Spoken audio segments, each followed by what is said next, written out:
I know for a lot of you, you think the hymn book was written by Jesus himself, but the hymnal was actually penned during the midst of a rebellion against the current state of church music. They labeled him a heretic. He disturbed the status quo, but can I just make an argument real quick? He wasn't a heretic at all. He was a revolutionary. I'm going to nerd out for just a second here. As you guys know, I'm a longtime worship leader. Got my degree in church music from OBU back in the late 90s, early 2000s. And so I just kind of nerd out on this stuff. But Isaac Watts was actually a pioneer in what we call hymnology. Nowadays, we would just say church music. He grew up in a world where church music was actually more either just the Psalms or some passage in the Bible put to music. And honestly, it frustrated him. In fact, he complained to his parents about it. He argued that there was a lack of joy, that the practice of corporate worship was mundane, and that people lacked emotion considering what they were singing about. Does that sound familiar to anybody?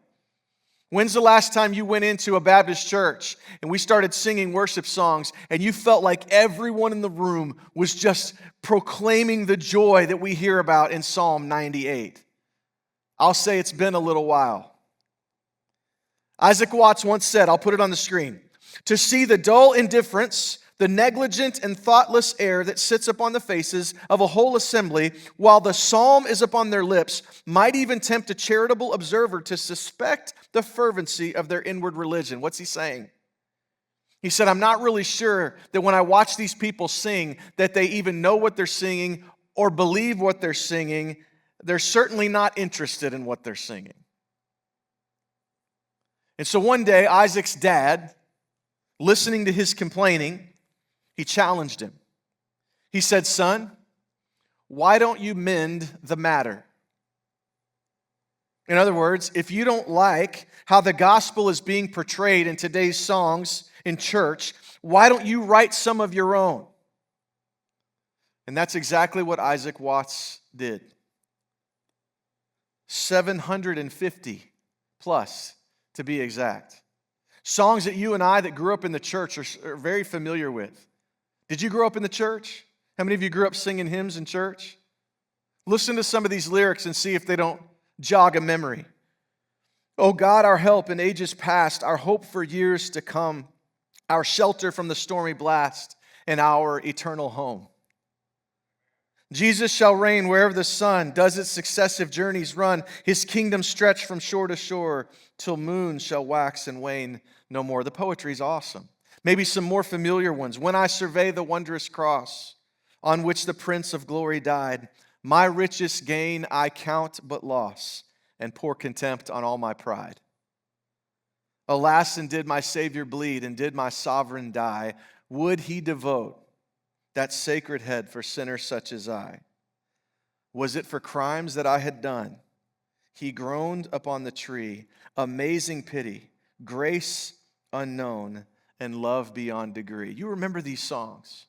These are all heart songs penned from the mind and heart of Isaac Watts back in the 1700s. And you guessed it, joy to the world, the Lord has come. Let earth receive her King. Let every heart prepare him room, and heaven and nature sing. Just a quick side note. The people of Isaac Watts' day hated what he was doing. He was labeled a heretic.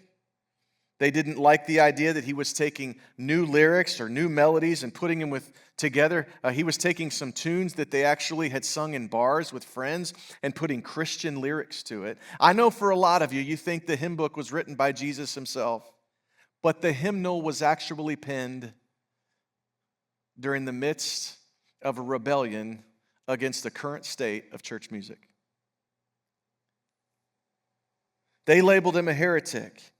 Like I said, he disturbed the status quo, but can I just make an argument real quick? He wasn't a heretic at all. He was a revolutionary.